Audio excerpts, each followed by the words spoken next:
సమస్య యొక్క తీవ్రత మనం బాధపడినంత కాలం మాత్రమే ఉంటుంది. సమస్య వయసు చాలా చిన్నది. ఉదాహరణకి ఆఫీస్లో బాస్ తిట్టారు, లేదా ఎవరో ఏదో అన్నారు, లేదా ఇంకేదో జరిగింది, ఎవరో మనల్ని మోసం చేశారు. ఎంతసేపు తీసుకుంటావు ఆ సమస్యని?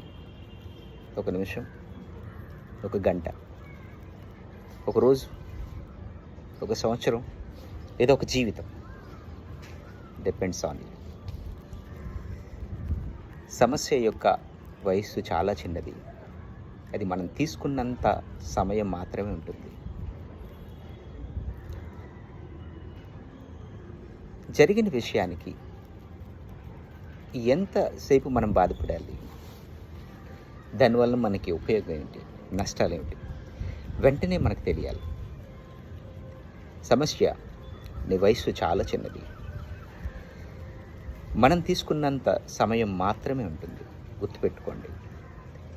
ఒక నిమిషం తీసుకుంటారా, జీవితాంతం మోస్తారా? అదే మీ యొక్క జీవితం యొక్క నాణ్యతను తెలియజేస్తుంది.